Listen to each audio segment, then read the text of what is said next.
A related topic with entity possession has to do with the use of sexual energies in general, not just through sexual predation and sex abuse, but what's happening to our sexual energy. It is being harvested. And basically, any time we have an act of sexuality, there are other beings involved. Now, in healthy situations, those are benevolent beings, and it's sort of enhancing the experience. And some people have even had the experience of feeling like they become the goddess or the god, and that it's two deities making love, and that is a very high level of Tantra.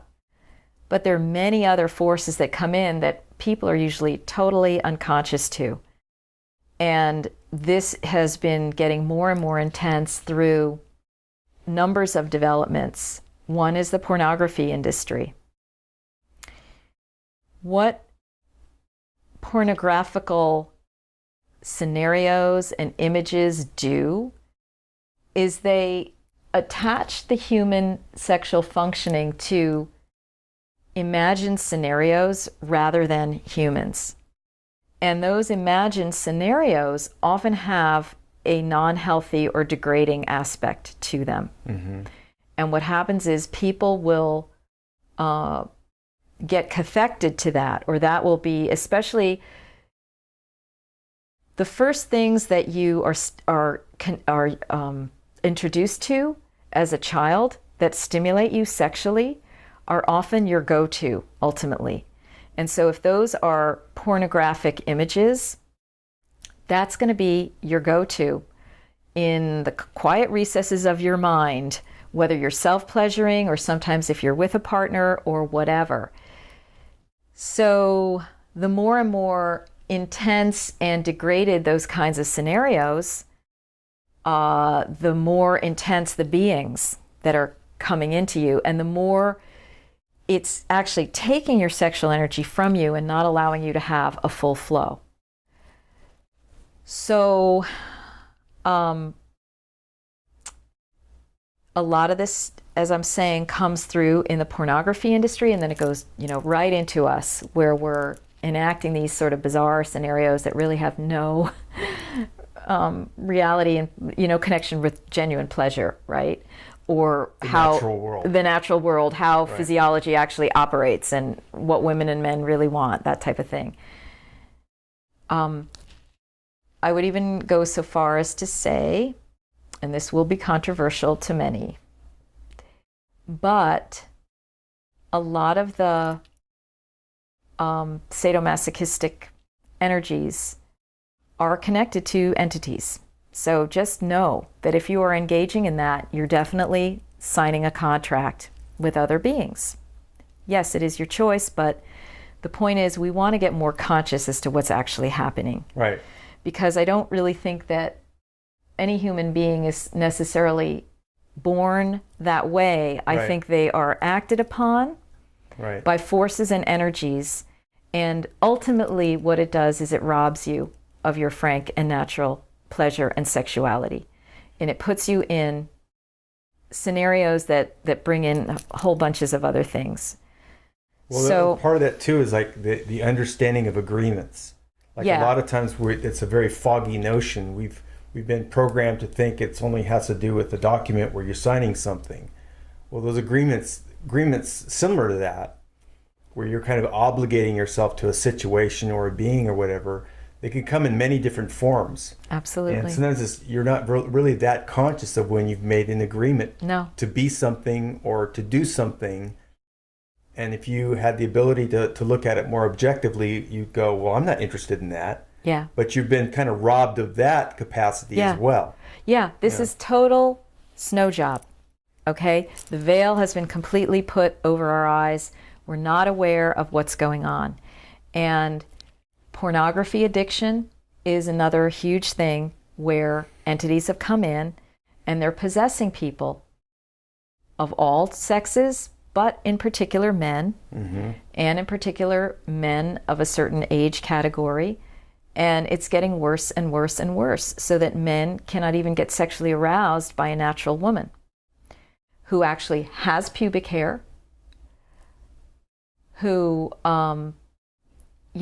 looks different ways than is what's in the porn films, and frankly does not want to engage in certain acts because they're painful. So again, the entities that get into sex abuse, that get into the domination and the submission and the pain bodies and so forth, they rob people. They rob people of genuine flow between two people, so that what's happening is a lot of times people in a sex act are both engaged on the astral plane with their fantasies, not with their actual partners. And therefore, the energetic flow is not happening. The energy is totally getting siphoned off by those beings.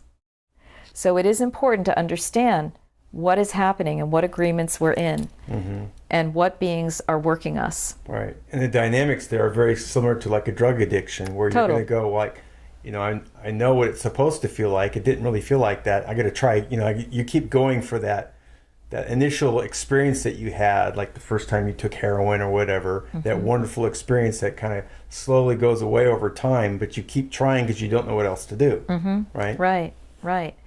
And, I think a lot of people have the feeling of using pornography or enacting certain kinds of scenarios that are ultimately degrading and getting a kind of a sexual kick out of it, but afterward, there's no sustaining energy. There's no sustaining life force energy. In fact, the opposite. Right. There's a depression, or there's the emptiness, or there's the seeking again and again and again of the stimulus, because the energy is not flowing naturally. So this is what I mean about our sexual energy being harvested. Right.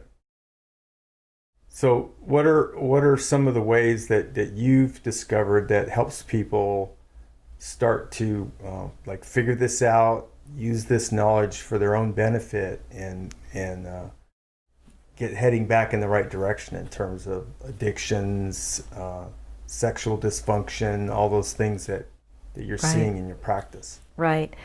So for the victims of sexual abuse, I work with them to remove implants and grids. That implant that went in right there when so-and-so touched you or had a body part, enter you, whatever it is.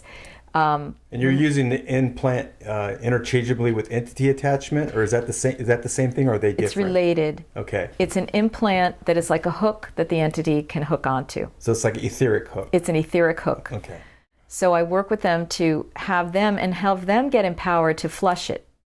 Because people, you don't have to have necessarily psychic, but you can just become aware, wow, I must have hooks and plugs and programs and attachments. I'm going to flush them. I'm going to use golden light. I'm going to call on my guides. I'm going to call on the archangel. I'm going to call on Jesus. I'm going to call on the Blessed Mother, whatever beings that you use. And I'm going to flush this into the void or into the sun or into the lava of Mother Earth. So we do that. I help remove trauma grids that stay with people where their electrical field is just totally fried or overactivated or just traumatized. Again, you can do that. Call golden light, remove those grids, or work with a practitioner, or work with a somatic practitioner. That's why somatic practitioners are really helpful to remove this kind of astral electricity and geometries, distorted geometries and implants and stuff from your system. So that's one thing, removing the architecture for the entity or entities. And then working with the entities, working with the practitioner to understand how many entities there are, have them call in the Christed Master or the Archangel Michael or Sanat Kumara or some kind of master, put them in a golden cage, and then you want to have the practitioner help you to intuit how many contracts you have with this being or beings. And then it's a process of seeing a beautiful light in your 8th chakra, which is a foot above your head, which is your higher self. And you intuit, what is that color for you? That's your creator color. And then you see those in your third eye, you see those contracts on the floor in front of you, and you take that creator light on them and burn them up until they're nothing. And then you see that each contract has a pair of sticks, which represents the karma associated with each contract. You see those snapping in half, you see them going into a pile, and you take your creator light and burn them up until they're nothingness. And if you need extra help, you can call in the higher divine diamond white light to just completely dissolve them. And then you see the beings, and you are in the cages with these masters holding them, and you ask them if they want to go to the light or go to their home with their kin. And you'll usually have an intuitive sense where they want to go. Some might go one place, some might go the other. And then you just see these masters taking them away, and that's it. So that's if you really want to be done with your addictions. Okay, these are first initial steps for unhooking, ungridding, and then compassionately depossessing yourself. And you can practice it on yourself, or you can work with a practitioner, me, and there are others who do depossession. You know, you've done many interviews with these people. There's Bonnie Sarratore. I think she's still around doing this work. I'm not sure. She's in Nevada. There's Michaela McGivern in Sebastopol, California. You know, there's many people who can help you do compassionate depossession, and you want them out of your life. And the other terminologies like entity attachment removal. Yeah. These are etheric keywords. Hooks. You know, there's a lot of different terminology that's used depending on the like in the Middle East they call them jinn. Yeah, jinn are these spirits, right? Yeah. Is another name for these negative spirits. Yeah, from the Christian community, it's demons. Demons. Demonic forces. Right. Satanic attachments. Right, and it's like, just breathe. It's happening anyway. Yeah. Because you know how crazy things are. There's no other explanation for this stuff. This is not human made. Right. These and issues also, and these addictions and these compulsions are not created by humans, or just the fact that your father was a little disturbed. Not created by him. Okay? He was pulled into this, and he may have karma associated with it, and you may have karma associated with it, but we're cleaning up the act now. Right. And the other thing I learned too is that there's stuff that could be going on in a person's life that really isn't related to anything that happened in their childhood, and very much related to what happened in other incarnations. Yeah. That reappears in this incarnation. I've always likened this period of time that we're in, and I think it's true for me, not for everybody, but it may be true for a lot of other people. It's like, you know, wow, this is the time when the planet goes through the big changes and everybody gets healed. I'm bringing all my bags. Exactly. So that you bring all this stuff for this one incarnation, and then you start to unpack and you go, oh, maybe I shouldn't have brought all this stuff. Hi, I'm unloading 12 lives, if not more, in this one. I mean, Right? it's huge. It's huge what's going on right now. Huge. Yeah. But what I can say is, in my experience, the past life issue always has some kind of hook, echo, or resonance in this life. So you can always heal it from this point on. You don't have to be like, oh my God, I can't keep track of what could have been happening in these millions of past lives. No. You'll know, because you've got this issue, this antipathy, this horror, this thing going on. It's all involved in what has happened to you already, what's going on, your attitudes, situations, scenarios you find yourself in, people you meet, and so forth. Yeah, and the other thing too is that for me, and I think for a lot of people, that once you start to get a better understanding of time and how it actually works, that also works in your favor when you start to think of things in terms of healing past life karmic issues, because it's not really past life karmic issues. It's all around you. It's like bubbles. It's like bubbles in a bubble bath. Those are all your time bubbles. Time encapsulates right there. Yeah. So what happened to you 30 years ago, 40 years ago, a million years ago, it's right here given the nature of time. And you can heal it right now. Right. Yeah, it's not something detached from you. No. In some linear. It's not linear fog. way far away. Yeah. You know that because you know how you can still get triggered about things that happened a long time ago. That's because it's still here. Yeah. So you can heal it. Yeah. And the main reason I bring this up because I had some repeating themes that I was trying to attach to some experiences that I had as a younger person. I was like, well, nothing happened that would make me have such a visceral reaction to this issue, you know. And I come to find out, well, there was a reason for it because it was a repeating theme through multiple incarnations. So just the same scenario kind of playing out in different. Absolutely. You know, it's the same scenario, different clothes. If you want to see that, go watch Cloud Atlas. That's a really good rendition of the esoteric reality of past lives and how they work, even down to you kind of look like yourself through different lives. Mm-hmm. And you know, the other piece I really want to say, Denny, is that the ultimate point of all this is self-love. Okay?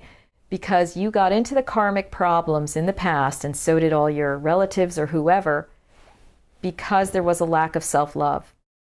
And that's where the entities attach. Right then, the minute you start dissolving your ability to love yourself, be there fully for yourself, experience your wholeness and connection with Source, and they love to prod you so that you come apart, then the entities will come right in. So restoring your sense of self-love is a part of restoring your sense of wholeness with the divine and your sovereignty. And it comes down to very simple things, like what Matt Kahn is teaching us. I love you, I love you, I love you. Just saying I love yous. Whatever arises, love that. So if you're not able to overcome that addiction, but you want to, love yourself. You know, even if perhaps you've had a depossession and it still hasn't stuck or whatever, and you're still doing it, you've got to love yourself unconditionally. In this alchemy and this combination of these healing events, it will flip, it will switch. Mm-hmm. And I think that's really the good news. And it ultimately is simple. Mm-hmm. So I was just talking to Marguerite about my challenges with technical issues. And so I felt like I kind of had a good handle on it today. And then I just looked at the floor. Oh, no. But it's okay because I have backup sound here. Oh, that's good. And she's doing most of the talking and she still has hers on. That's right. Anyway, see? This is what keeps me humble. You get confused, right? I know, and I wasn't... You know, we've got a lot of energy going on here. And so, right? So I'm forgiven. You're forgiven. You're forgiven. Okay, we'll take another break. Okay, so we're thinking that we probably covered this pretty well, but I did have 2 more questions. And I wanted to ask, you know, as it relates to the agreements and in your work, and helping people to uncover this, what have you found to be common in terms of soul lessons? Because you know these experiences for us aren't meaningless. I mean they're part of a soul plan in some cases. I would imagine that would be an accurate way of looking at it. Mm-hmm. It depends on the person mm-hmm. and the circumstance and the karma. Some people have been victims of sexual abuse in this lifetime as a part of some cyclical activity in which they've been perpetrators of sexual abuse in other lifetimes. And their soul wants to know the whole picture, what it is to be both sides of this and what it is to feel like the recipient of their actions. So now in this time, they are the recipient of those actions. That's some people. Some people are here not so much because they've been in a cycle and loop of victim-perpetrator, although ultimately I think most of us are, but they're closer to coming in to leach out those energies. So they kind of agreed to have these experiences. And a lot of times I can say, people who are fairy hybrids, who have fairy DNA, oftentimes they'll have sexual abuse experiences as well, partly because they've agreed to come in to have the totality of experiences of human DNA and they're here to leach it out as a part of the service, their service as a fairy being. They're going to leach it out by getting conscious to what's happening and by doing the healing within their body, and that healing ripples out, because when one person heals, it's like a big boulder thrown in a pond. It just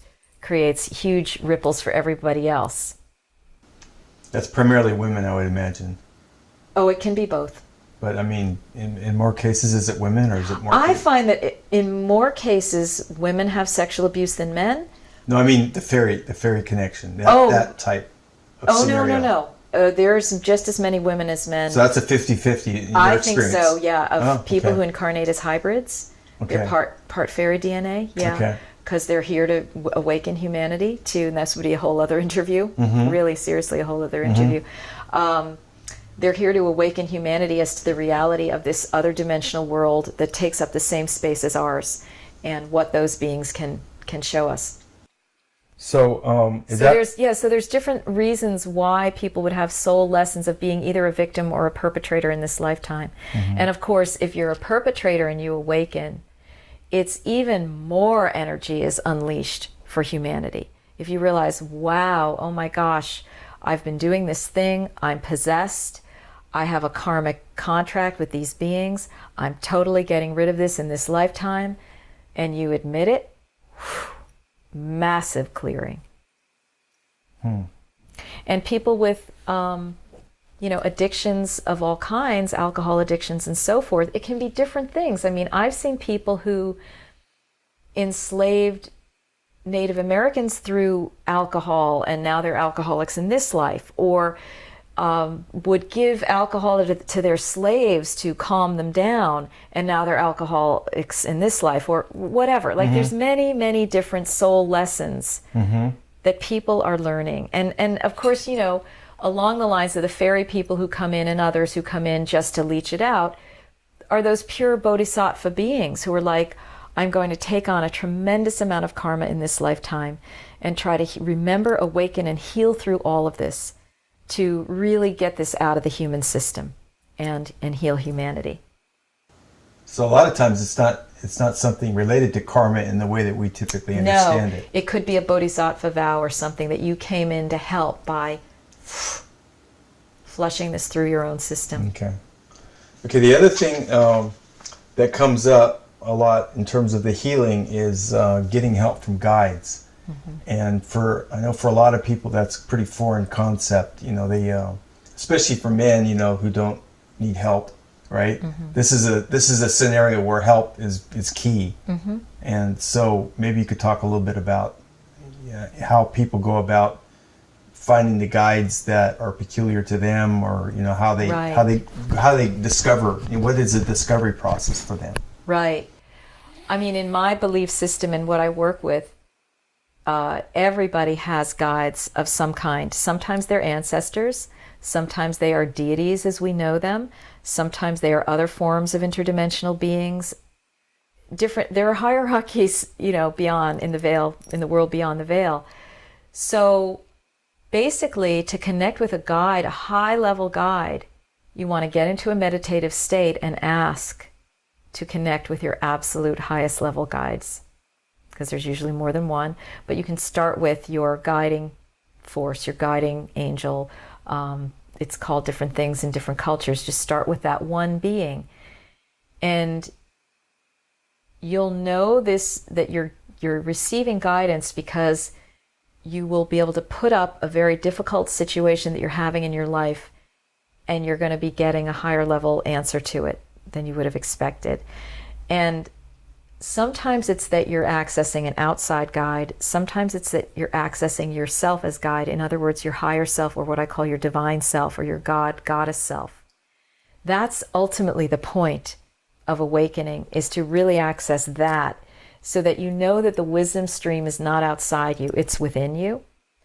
But oftentimes, feeling a sense of external guides is a step on the road.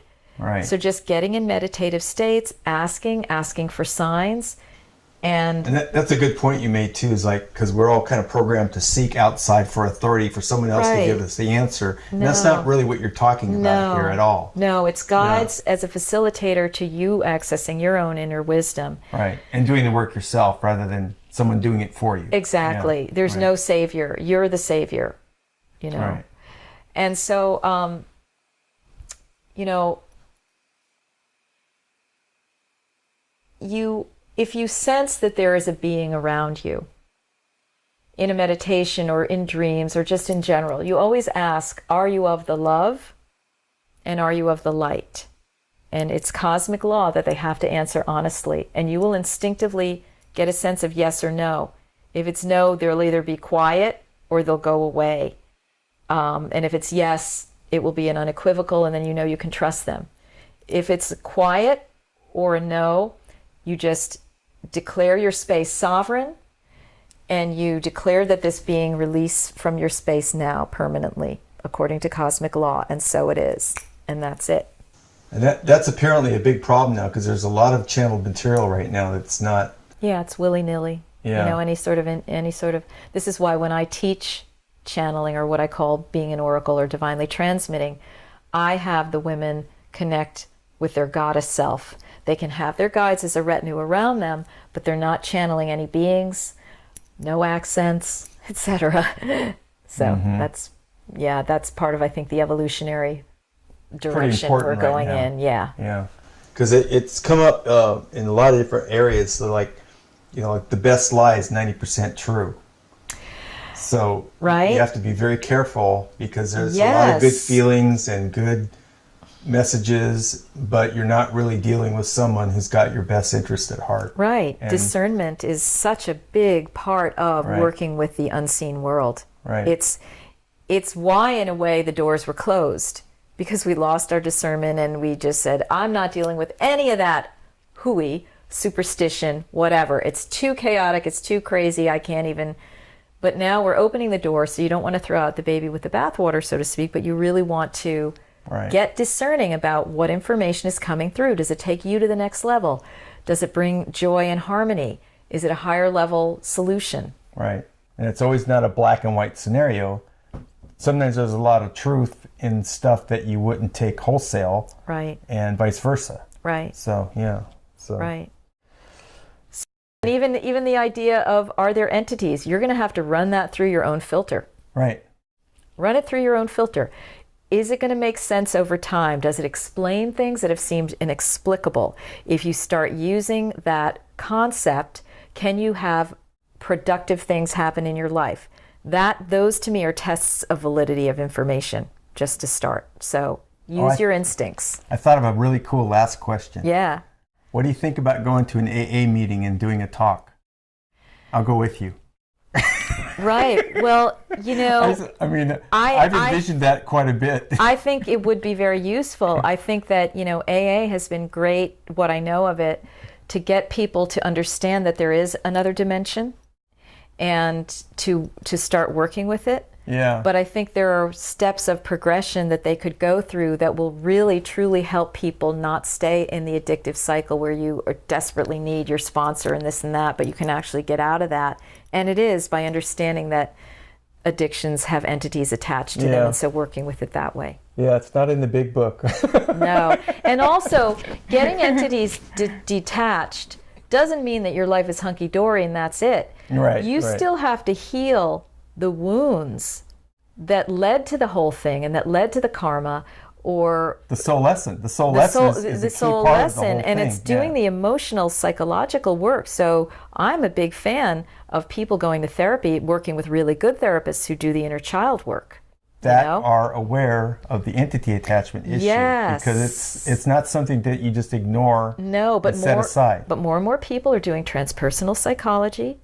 They're trained. They understand the other dimensions, and this is a growing field. Right. And in California, we've had several schools where they are graduating people who really get it. Yeah, and so news. More and more practitioners are available for that kind of work. Yeah.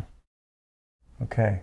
We did it. Yeah. Thanks, thank you, Denny. I really appreciate it. All right. Thanks, and everybody. Many blessings to all of you. All right. Bye-bye. Bye.